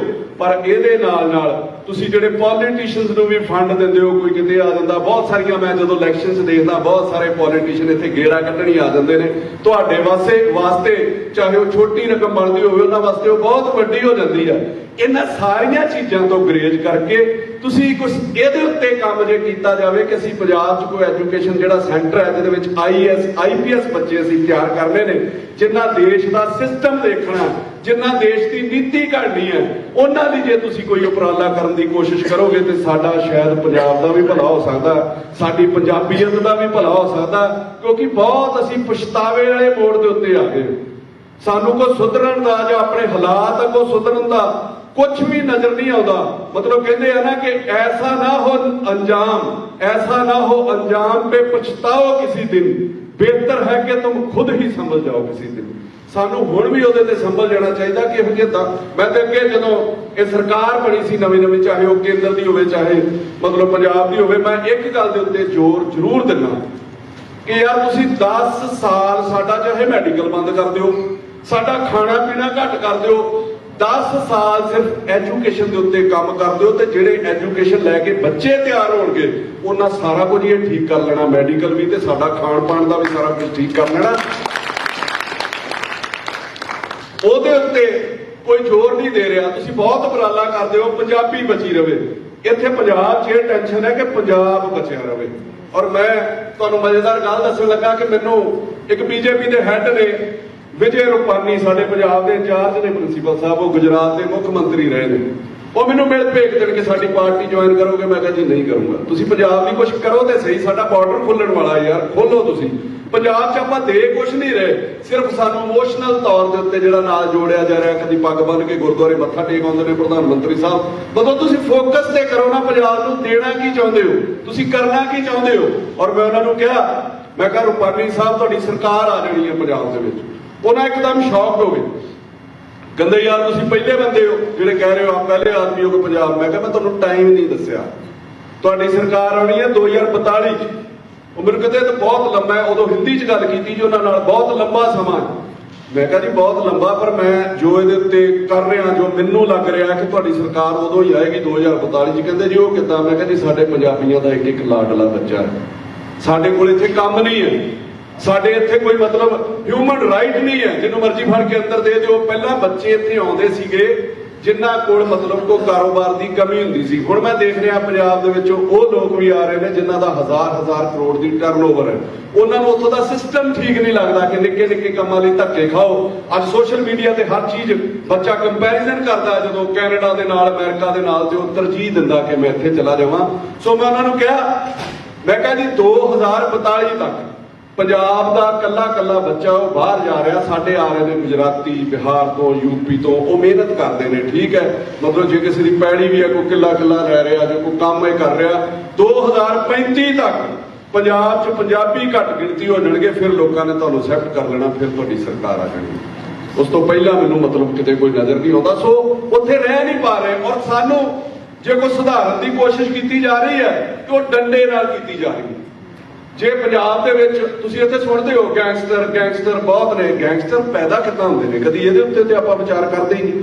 ਮੈਂ ਇੱਕ ਦਿਨ ਕਿਹਾ ਸੀਗਾ ਕਿ ਤੁਸੀਂ ਬੱਸਾਂ ਭਰ ਕੇ ਗੈਂਗਸਟਰ ਦਾ ਖਾਤਮਾ ਕਰਦੇ ਹੋਏ ਨਹੀਂ ਖਤਮ ਹੋ ਸਕਦੇ। ਤੁਸੀਂ ਟਰੱਕ ਭਰ ਕੇ ਨਸ਼ਾ ਫੜ ਲਓ, ਤੁਸੀਂ ਖਤਮ ਨਹੀਂ ਕਰ ਸਕਦੇ। ਸਾਡੇ ਉਪਲਬਧੀ ਪਤਾ ਕੀ ਦਿਖਾਈ ਜਾਂਦੀ ਹੈ, ਦੁੱਖ ਲੱਗਦਾ ਇਸ ਚੀਜ਼ ਦਾ ਕਿ ਅੱਜ ਇੰਨੇ ਕਿਲੋ ਡਰੱਗ ਫੜ ਲਿਆ। ਉਹ ਉਪਲਬਧੀ ਨਹੀਂ ਹੈ, ਉਹ ਨਮੋਸ਼ੀ ਹੈ ਕਿ ਇੰਨੇ ਕਿਲੋ ਡਰੱਗ ਆਇਆ ਕਿਉਂ। ਇਹ ਨਹੀਂ ਖਤਮ ਹੋ ਸਕਦਾ। ਇਹ ਫੜਨ ਨਾਲ ਤੇ ਮਾਰਨ ਨਾਲ ਖਤਮ ਨਹੀਂ ਹੋ ਸਕਦਾ। ਜਿੰਨਾ ਚਿਰ ਬੱਚਿਆਂ ਨੂੰ ਇੱਜ਼ਤ ਮਾਣ ਵਾਲਾ ਕਾਰੋਬਾਰ ਨਹੀਂ ਮਿਲਦਾ, ਬੱਚਾ ਨਸ਼ੇ 'ਚ ਜਾਂਦਾ। ਉਦੋਂ ਜਾਂਦਾ ਜਦੋਂ ਡਿਪਰੈਸ਼ਨ ਦਾ ਸ਼ਿਕਾਰ ਹੁੰਦਾ। ਉਹ ਪੜ੍ਹ ਲਿਖ ਕੇ ਕੋਈ MA B.Ed ਕਰ ਗਿਆ, ਉਹਨੂੰ ਕੰਮ ਨਹੀਂ ਮਿਲਦਾ, ਉਹਦਾ ਧਿਆਨ ਜਿਹੜਾ ਉਦੋਂ ਸਟ੍ਰੈਸ ਵਾਲੀਆਂ ਜਦੋਂ ਗੋਲੀਆਂ ਖਾਂਦਾ, ਹੌਲੀ ਨਸ਼ੇ ਵੱਲ ਤੁਰਦਾ। ਔਰ ਜਦੋਂ ਕਿਸੇ ਬੱਚੇ ਦੀਆਂ ਲੋੜਾਂ ਪੂਰੀਆਂ ਨਹੀਂ ਹੁੰਦੀਆਂ, ਉਹਨੂੰ ਲੱਗਦਾ ਮੇਰੀ ਮਾਂ ਮਰ ਰਹੀ ਹੈ ਬਿਮਾਰੀ ਦੇ ਨਾਲ, ਉਹਨੂੰ ਲੱਗਦਾ ਮੇਰਾ ਬਾਪ ਮਰ ਰਿਹਾ, ਮੇਰੇ ਛੋਟੇ ਭਰਾ ਦੀ ਫੀਸ ਨਹੀਂ ਜਾਂਦੀ, ਫਿਰ ਉਹ ਠੱਗੀ ਠੋਰੀ ਤੋਂ ਸ਼ੁਰੂ ਹੋ ਕੇ ਗੈਂਗਸਟਰ ਤੱਕ ਬਣਦਾ। ਇਹ ਪਿੱਛੋਂ ਜੜ ਜਿਹੜੀ ਉਹ ਖਤਮ ਕਰਨ ਦੀ ਲੋੜ ਹੈ। ਕੋਈ ਫੜ ਕੇ ਗੈਂਗਸਟਰ ਨਹੀਂ ਖਤਮ ਹੋ ਸਕਦੇ। ਜਿਵੇਂ ਤੁਸੀਂ ਇੱਕ ਮੈਂ ਤੁਹਾਨੂੰ ਮਿਸਾਲ ਦਿੰਦਾ ਕਿ ਕਿਤੇ ਕੁੱਤਾ ਬੈਠਾ ਹੋਵੇ ਨਾ, ਉਹਨੂੰ ਸੋਟੀ ਮਾਰੋ, ਉਹ ਜਿਹੜੀ ਸੋਟੀ ਉਹ ਪੈਰਾਂ ਨਾਲ ਫੜ ਕੇ ਜੂਝਦਾ ਕਿ ਹਾਂ ਸੋਟੀ ਮੈਨੂੰ ਵੱਜ ਨਾ ਜਾਵੇ। ਉਹ ਸੋਟੀ ਕਿਸੇ ਸ਼ੇਰ ਨੂੰ ਮਾਰੋ, ਉਹ ਸੋਟੀ ਨਹੀਂ ਫੜਦਾ, ਉਹ ਪਿੱਛੇ ਮਾਰਨ ਵਾਲੇ ਦਾ ਕੰਮ ਖਤਮ ਕਰ ਦਿੰਦਾ। ਉਹਨੂੰ ਪਤਾ ਵੀ ਸੋਟੀ ਵੱਜ ਕਿੱਥੋਂ ਰਹੀ ਹੈ, ਸੋਟੀ ਫੜਿਆ ਨਹੀਂ ਮੇਰੀ ਜਾਨ ਛੁੱਟਣੀ। ਸੋ ਜਾਨ ਉਦੋਂ ਛੁੱਟਣੀ ਹੈ ਕਿ ਜਦੋਂ ਉਹਦੀ ਜੜ ਦੇਖੋ ਪਿੱਛੇ ਕੀ ਹੈ, ਉਹਦੇ ਪਿੱਛੇ ਦੇਖੋ ਕਿ ਖਰਾਬ ਕਿਸ ਤਰ੍ਹਾਂ ਹੋ ਰਿਹਾ, ਇਹ ਸਿਸਟਮ 'ਚ ਸੁਧਾਰ ਕਿਸ ਤਰ੍ਹਾਂ ਹੋ ਸਕਦਾ। ਔਰ ਮੈਂ ਸਾਰਿਆਂ ਨੂੰ ਅਪੀਲ ਕਰਦਾ ਕਿ ਸਾਡੇ ਪੰਜਾਬ ਦੇ ਬੱਚੇ ਪੜ੍ਹਦੇ ਨੇ +2 ਤੱਕ, ਉਸ ਤੋਂ ਬਾਅਦ ਇੱਥੇ ਆ ਜਾਂਦੇ ਨੇ। ਮੈਂ ਸੁਣ ਰਿਹਾ ਸੀਗਾ, ਕੋਈ ਮਤਲਬ ਬੋਲ ਰਹੇ ਸੀਗੇ ਸਟੇਜ ਦੇ ਉੱਤੇ, ਲੈਕਚਰ ਕਰ ਰਹੇ ਸੀਗੇ, ਕੁਝ ਲੋਕ ਸ਼ਾਇਦ ਮੇਰੇ ਨਾਲ ਨਾ ਸਹਿਮਤ ਹੋਣ। ਉਹਦੇ 'ਚ ਬੋਲਦੇ ਨੇ ਕਿ ਜਦੋਂ ਤੁਸੀਂ ਟੀਚਾ ਧਾਰਦੇ ਹੋ ਨਾ, ਤੁਸੀਂ ਡਾਕਟਰ ਬਣਨਾ, ਤੁਸੀਂ ਇੰਜੀਨੀਅਰ ਬਣਨਾ, ਤੁਸੀਂ ਬਿਜ਼ਨਸਮੈਨ ਬਣਨਾ, ਤੇ ਤੁਸੀਂ ਉਹਦੇ ਵਿੱਚ ਆਪਣੇ ਆਪ ਨੂੰ ਪ੍ਰਫੁੱਲਤ ਕਰ ਸਕਦੇ ਹੋ, ਆਪਣੇ ਆਪ ਨੂੰ ਮਤਲਬ ਵਧੀਆ ਤੁਸੀਂ ਆਪਣੇ ਲਈ ਕਮਾਈ ਕਰ ਸਕਦੇ ਹੋ। ਚੰਦ ਲੋਕ ਜਿਹੜੇ ਤੁਹਾਡੇ ਨਾਲ ਜੁੜਦੇ ਨੇ, ਤੁਸੀਂ ਉਹਨਾਂ ਲਈ ਕੰਮ ਕਰ ਸਕਦੇ ਹੋ।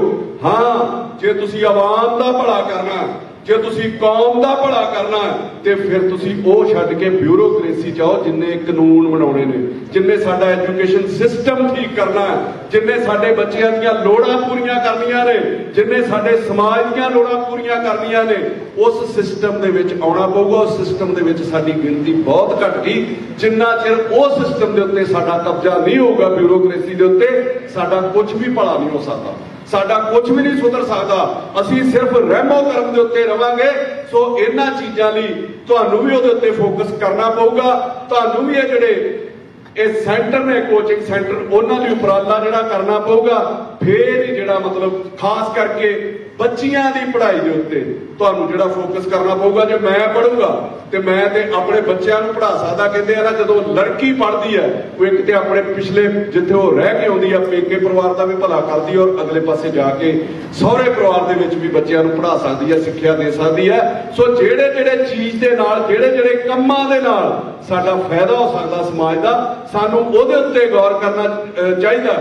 ਔਰ ਫੋਕੀਆਂ ਗੱਲਾਂ ਦੇ ਉੱਤੇ ਇੱਥੇ ਮੈਂ ਪੁੱਛ ਰਿਹਾ ਸੀਗਾ ਕਿ ਕੈਨੇਡਾ ਦੇ ਵਿੱਚ ਜਦੋਂ ਬੱਚੇ ਸਕੂਲ 'ਚ ਜਾਂਦੇ ਨੇ ਤੇ ਮੈਨੂੰ ਕਿਸੇ ਨੇ ਦੱਸਿਆ ਕਿ ਉਹਨਾਂ ਲਈ ਸਕੂਲ ਡਰੈਸ ਜ਼ਰੂਰੀ ਨਹੀਂ ਹੈਗੀ। ਸੋ ਐਜੂਕੇਸ਼ਨ ਜ਼ਰੂਰੀ ਹੈ ਇਸ ਡਰੈਸ ਨਾਲੋਂ। ਔਰ ਦੁੱਖ ਮੈਨੂੰ ਪਤਾ ਕੀ ਹੈ, ਮੈਂ ਪਿੱਛੇ ਜੇ ਇੱਕ ਕੇਸ ਪੜ੍ਹਿਆ ਸੀਗਾ ਕਿ ਸਾਡੇ ਇੱਥੇ ਬੱਚਿਆਂ ਨੂੰ ਬੜਾ ਮਤਲਬ ਫੁੱਲਾਂ ਵਾਂਗੂ ਲਿਆ ਜਾਂਦਾ। ਸਾਡੇ ਉੱਥੇ ਦੇ ਬੱਚਿਆਂ ਦੀਆਂ ਵਰਦੀਆਂ 'ਚ ਵੀ ਕਈ ਲੋਕ ਇਹੋ ਜਿਹੇ ਨੇ ਜਿਹੜੇ ਉਹਦੇ 'ਚ ਪੈਸੇ ਖਾ ਜਾਂਦੇ ਨੇ, ਮਿਡ ਡੇ ਮੀਲ ਦੇ ਵਿੱਚ ਪੈਸੇ ਖਾ ਜਾਂਦੇ ਨੇ। ਸੋ ਇਹ ਸਿਸਟਮ ਜਿਹੜਾ ਸਹੀ ਕਰਨ ਦੀ ਲੋੜ ਹੈ। ਔਰ ਤੁਸੀਂ ਜਦੋਂ ਸਰ ਉੱਥੇ ਪ੍ਰਿੰਸੀਪਲ ਸੀਗੇ ਉਸ ਤੋਂ ਪਹਿਲਾਂ 5-10 ਸਾਲ ਪਹਿਲਾਂ ਤੱਕ ਐਜੂਕੇਸ਼ਨ ਦਾ ਮਿਆਰ ਜਿਹੜਾ ਉਹ ਬਹੁਤ ਉੱਚਾ ਰਿਹਾ, ਤੁਹਾਡੇ ਵੇਲੇ ਤੱਕ ਵੀ ਉੱਚਾ ਰਿਹਾ। ਇਹ ਡਾਊਨ ਕਿਸ ਤਰ੍ਹਾਂ ਕੀਤਾ ਗਿਆ, ਇਹਨੂੰ ਮਾਫੀਆ ਨੇ ਕਿਵੇਂ ਘੇਰਿਆ? ਮੈਂ ਛੋਟਾ ਸੀਗਾ ਔਰ ਮੈਨੂੰ ਪਤਾ ਕਿ ਜੇ ਮੈਂ ਬਿਮਾਰ ਹੋਣਾ ਤੇ ਡਿਸਪੈਂਸਰੀ ਸਾਡੇ ਘਰ ਦੇ ਲਾਗੇ ਹੁੰਦੀ ਸੀ ਸਰਕਾਰੀ, ਉੱਥੋਂ ਸਾਡਾ ਜਿਹੜਾ ਇਲਾਜ ਚੱਲਦਾ ਸੀਗਾ। ਮਤਲਬ ਉੱਥੋਂ ਦਵਾਈ ਲੈ ਕੇ ਆ ਜਾਣੀ। ਸਰਕਾਰੀ ਸਕੂਲ ਦਾ ਮੈਂ ਪੜ੍ਹਿਆ, ਮੈਂ ਵੀ ਸਰਕਾਰੀ ਸਕੂਲ 'ਚ ਪੜ੍ਹਿਆ। ਔਰ ਜਦੋਂ ਇਹ ਐਜੂਕੇਸ਼ਨ ਦੇ ਉੱਤੇ ਪੋਲੀਟੀਸ਼ੀਅਨ ਜਿਹੜਾ ਪੋਲੀਟੀਕਲ ਮਾਫੀਆ, ਪੋਲੀਟੀਕਲ ਟੈਰਰਿਜ਼ਮ ਹੈ ਜਿਹੜਾ, ਉਹਨੇ ਜਦੋਂ ਕਬਜ਼ਾ ਕੀਤਾ, ਜਿਹੜੇ ਸਰਕਾਰੀ ਸਕੂਲ ਸੀਗੇ ਉਹਨਾਂ ਦਾ ਮਿਆਰ ਸੁੱਟਣਾ ਸ਼ੁਰੂ ਕਰ ਦਿੱਤਾ।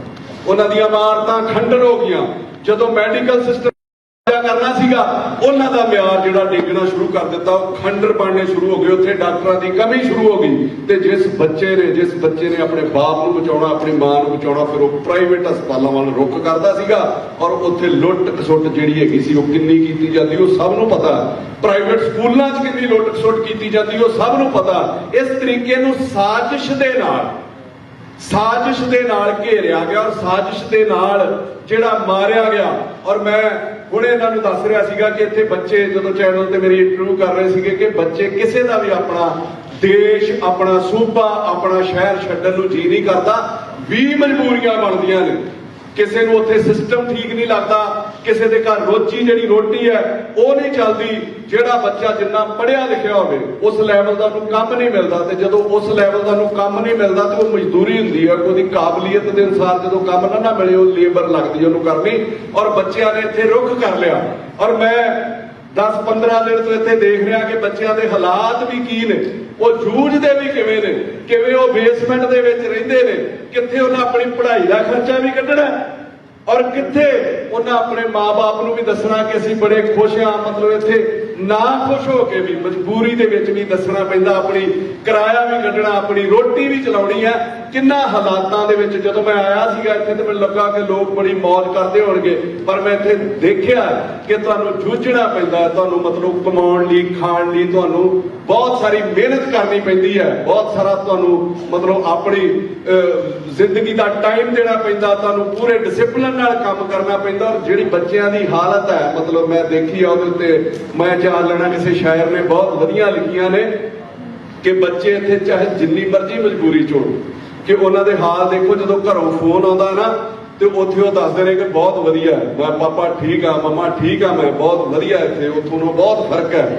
ਉਹ ਕਹਿੰਦਾ ਕਿ ਹਿਜਰਤੋਂ ਕਾ ਜ਼ਮਾਨਾ ਵੀ ਕਿਆ ਜ਼ਮਾਨਾ ਹੈ, हिजरतों का जमाना भी क्या जमाना है, उन्हीं से दूर है जिनके लिए कमाना है। खुशी ये है कि मेरे घर से फोन आया है, सितम ये है कि खैरियत बताना है। मतलब और ਅੱਜ ਤੁਸੀਂ ਇੱਥੇ ਜੋ ਕਰਦੇ ਹੋ, ਮੈਨੂੰ ਜੋ ਇੱਥੋਂ ਖੁਸ਼ਬੂ ਆਈ ਕਿ ਚੱਠਾ ਸਾਹਿਬ ਬੋਲ ਰਹੇ ਸੀ, ਪ੍ਰਿੰਸੀਪਲ ਸਾਹਿਬ ਨੇ ਬੋਲਿਆ, ਭੁੱਲਰ ਸਾਹਿਬ ਨੇ ਬੋਲਿਆ, ਜਿਹੜੇ ਲੋਕ ਵੀ ਇੱਥੇ ਮੈਮ ਉੱਥੋਂ ਬੋਲ ਕੇ ਗਏ ਕਿ ਛਲ ਫਰੇਬ ਨਹੀਂ ਹੈ ਯਾਰ। ਮਤਲਬ ਜੋ ਤੁਹਾਡੀ ਸੋਚ ਹੈ, ਜੋ ਤੁਹਾਡੀ ਨੀਤ ਹੈ, ਤੁਸੀਂ ਉਹ ਕਰਨਾ ਚਾਹੁੰਦੇ ਹੋ। ਇੱਥੋਂ ਦੇ ਲੋਕ ਵੀ ਇਸ ਤਰੀਕੇ ਕਰਦੇ ਨੇ। ਪਰ ਜਦੋਂ ਤੁਸੀਂ ਸਾਡੇ ਦੇਸ਼ 'ਚ ਦੇਖੋ ਨਾ, ਸਾਡੀ ਸਟੇਟ ਦੇ ਵਿੱਚ ਦੇਖੋ, ਮੇਰਾ ਲੈਕਚਰ ਸਟੇਜ ਦੇ ਉੱਤੇ ਹੋਰ ਹੋਊਗਾ ਤੇ ਆਮ ਜਦੋਂ ਮੈਂ ਵਿਚਰਨਾ ਹੈ ਤੇ ਮੈਂ ਇੱਕਦਮ ਹੀ ਬਦਲ ਜਾਣਾ। मतलब जो तुसी कहंदे हो ਉਹਦੇ ਉੱਤੇ ਪਹਿਰਾ ਦੇਣਾ ਚਾਹੀਦਾ, ਉਹਦੇ ਉੱਤੇ ਕੰਮ ਕਰਨਾ ਚਾਹੀਦਾ। ਸਟੇਜ ਤੋਂ ਬੜੇ ਲੱਛੇਦਾਰ ਭਾਸ਼ਣ ਦਿੱਤੇ ਜਾਂਦੇ ਨੇ ਲੋਕਾਂ ਨੂੰ ਲੁਭਾਉਣੇ, ਔਰ ਉਸ ਤੋਂ ਬਾਅਦ ਉਹਦੇ ਉੱਤੇ ਫੋਕਸ ਨਹੀਂ ਕੀਤਾ ਜਾਂਦਾ, ਉਹਦੇ ਉੱਤੇ ਕੰਮ ਨਹੀਂ ਕੀਤਾ ਜਾਂਦਾ। ਉਹ ਸਿਰਫ ਸੁਣਨ ਦੇ ਵਿੱਚ ਸਾਨੂੰ ਚੰਗੇ ਲੱਗਦੇ ਨੇ। ਜਿਵੇਂ ਉਹ ਕਹਿੰਦੇ ਆ ਨਾ ਵੀ ਲੈਕਚਰ ਤੇ ਦਿੰਦੇ ਆ ਵੀ ਬਾਲ ਮਜ਼ਦੂਰੀ ਨਹੀਂ ਹੋਣੀ ਚਾਹੀਦੀ, ਤੇ ਸ਼ਾਮਾਂ ਨੂੰ ਕਿਸੇ ਦੁਕਾਨ ਤੇ ਬੈਠੇ ਹੋਣਗੇ ਛੋਟੂ ਦੋ ਚਾਹ ਲਾਣਾ। मतलब इस तरीके कहनी ते कथनी दे विच कितना फर्क है, ਉਹਨੂੰ दूर करने की लोड़ है। इत्थे दस्सिया जाता कि मैं अपने देश की सेवा करनी है, लैक्चर दे विच समाज नूं बड़ा मतलब लुभाव जिहड़ा लुभाउण दी कोशिश की जाती है, पर जदों तुहाडे कोल ताकत आउंदी है उदों तुसीं सारा कुछ ही भुल जाते हो कि फुर्सत तो मुझे भी थी देश के लिए, फुर्सत तो मुझे भी थी देश के लिए, जब पेट भर गया तो मुझे नींद आ गई। मतलब गल्लां ते आपां बड़ियां करदे आ, जदों असीं उस टीचे ते पहुंच जांदे आ ते फिर कुछ करन दी कोशिश नहीं करते। एक चीज जिहड़ी पंजाब 'च लड़ाई चलदी है जी, असीं की करदे आ, असीं लड़ना अग्रैसिव हो के शुरू कर दिता। मैं हर थां दे उत्ते एक गल कहना कि तुसीं टीचा देखो, एक मतलब RSS बड़ी वड्डी संस्था 70 साल तो काम कर रही है भारत दे विच। अज मैं चैलेंज ना कहना कि देश दे विच किसी स्टेट दे विच भी सरकार किसी दी भी होवे, चाहे वो कम्युनिस्ट दी होवे, चाहे वो आम आदमी दी होवे, चाहे वो अकाली दल दी होवे, चाहे किसी दी भी होवे, इनडायरैक्टली कब्जा जिहड़ा उहदे उत्ते RSS दा किवें होया कि उन्हां ने एक मिशन लैके चले। उन्होंने एजुकेशन सेंटर खोले, बहुत सारे IAS बहुत सारे IPS अफसर बहुत गिनती दे विच उन्हां नाल संबंधित लोग ने। अज तुसीं किसी भी महकमे जाओ, सरकार चाहे पंजाब च कोई चला रहा होवे, ਜਿਹੜੇ अफसर ने उन्हां दी सोच वाले ने, उन्हां पूर्ण तौर दे उत्ते देश दे उत्ते ਜਿਹੜਾ कब्जा कीता होया। मैं कोई ये नहीं कहता गनाह, मैं कोई नफरत की भावना ना नहीं कह रहा, मैं उन्हां दी मेहनत की तारीफ करदा। ते असीं लोग ਜਦੋਂ ਉਹਦੇ ਨਾਲ ਲੜਨਾ ਸ਼ੁਰੂ ਕਰਨ ਦੀ ਕੋਸ਼ਿਸ਼ ਕਰਦੇ ਆ ਨਾ, ਉਸ ਵਿਚਾਰਧਾਰਾ ਚੋਂ ਨਿਕਲਣ ਦੀ ਕੋਸ਼ਿਸ਼ ਕਰਦੇ ਆ, ਤੇ ਅਸੀਂ ਫੜ ਲੈਂਦੇ ਆ ਬੰਦੂਕਾਂ, ਅਸੀਂ ਫੜ ਲੈਂਦੇ ਆ ਕਿਰਪਾਨਾਂ। ਉਹਦੇ ਨਾਲ ਉਹਨੂੰ ਫਾਈਟ ਨਹੀਂ ਕੀਤੀ ਜਾ ਸਕਦੀ। ਇਹ ਐਜੂਕੇਸ਼ਨ ਦੇ ਨਾਲ ਹੀ ਫਾਈਟ ਕੀਤੀ ਜਾ ਸਕਦੀ ਹੈ। ਆਪਣੀ ਪਨੀਰੀ ਤਿਆਰ ਕਰਕੇ ਆਪਣੇ ਬੱਚੇ ਉਹਨਾਂ ਪੋਸਟਾਂ ਤੇ ਬਿਠਾ ਕੇ ਤੁਸੀਂ ਉਹਨਾਂ ਦਾ ਮੁਕਾਬਲਾ ਕਰ ਸਕਦੇ ਹੋ। ਕਿਰਪਾਨਾਂ ਬੰਦੂਕਾਂ ਦੇ ਨਾਲ ਤੁਸੀਂ ਕਿਸੇ ਨਾਲ ਵੀ ਨਹੀਂ ਲੜ ਸਕਦੇ। ਬਹੁਤ ਜ਼ਿਆਦਾ ਨੁਕਸਾਨ ਜਿਨ੍ਹਾਂ ਲੋਕਾਂ ਨੇ ਸਾਡੀ मतलब साडे लिए सोचना सीगा, जिन्ना संस्थावां ने उन्होंने कुछ नहीं किया। 10-15 साल तो तुसीं इत्थे बैठे दर्द रखते हो, उत्थे कुछ नहीं किया गया। बहुत वड्डा जिहड़ा नुकसान है वो पंजाब दा हो चुकिया, और बहुत सारा जिहड़ा दुख दर्द है वो पंजाब च चलदा। कहते ना पंजाब दे हालात की है कि कमरे में है बिखरा हुआ कुछ सामान वगैरह, कमरे में है बिखरा हुआ कुछ सामान वगैरह, खत ख्वाब किताबें गुलो गुलदान वगैरह, इश्क के मुर्शद से, इथे इश्क है मैं कह देना सियासत के मुर्शद से, जरा खौफ जदा हूं मैं, झेले है बहुत दुख दर्द नुकसान वगैरह। जिन्हां लोगों ने साडे रहबर बने सीगे, जिन्हां ने साडे लिए कुछ करना सीगा, अज पंजाब वो उड़ीक रहा, उन्होंने कुछ किया नहीं। और तुहाडे लोगों को आस लगती है, जिस तरीके तुसीं विरसा संभाल के रखिया, जिस तरीके तुसीं अज भी पंजाब ते पंजाबीयत दा दर्द रखदे हो, मेरे को शब्द नहीं, मैं किन्ना शब्दां दे नाल तुहाडा शुकराना करां। और तुहानूं सारिआं नूं देख के कि जिवें सारे सहबहसीयत लोग हो, तुसीं बहुत बहुत वड्डियां पोस्टां दे उत्ते काम कीता। जिवें प्रिंसीपल साहब ने अपनी जिंदगी दा ये टाइम जिहड़ा बड़ा तुसीं मौज दे नाल, बड़ी तुसीं आराम प्रस्ती दे नाल तुसीं कढ सकदे हो, पर नहीं तुसीं लोग जिहड़ा दर्द विखाउंदे हो अज भी समाज लई जिहड़ा तुसीं कर रहे हो, मेरे कोल लफ्ज नहीं कि मैं तुहाडा जिहड़ा शुकराना किस तरीके शब्दां दे विच कर सकां। बहुत ज्यादा समा मैं नहीं लेना। तुहाडा बहुत बहुत धन्यवाद है। और जिस तरीके तुसीं लगे हो, जिस तरीके तुहानूं मतलब तुहाडे अंदर जज्बा है, जिस तरीके तुसीं कर रहे हो, मैं दो लेना तुहाडे लई प्रिंसीपल साहब ते चट्ठा साहब तुहाडे लई कहणियां चाहुंदा कि चलते रहने के लिए इहदे रिजल्ट पता नहीं की आउणे ने, समाज सुधरना कि नहीं सुधरना, पर जिस तरीके तुसीं कर रहे हो काबिले तारीफ है कि चलते रहने के लिए दिल में गुमा कोई तो हो, चलते रहने के लिए दिल में गुमा कोई तो हो, बेनतीजा ही सही पर इम्तिहान कोई तो हो। सो तुहाडा बहुत बहुत धन्यवाद मैनूं इत्थे बुलाउण ते, मैनूं इन्ना प्यार देण ते, दिल दीआं गहराइयां तो तुहाडा धन्यवाद। वाहिगुरू जी का खालसा, वाहिगुरू जी की फतेह।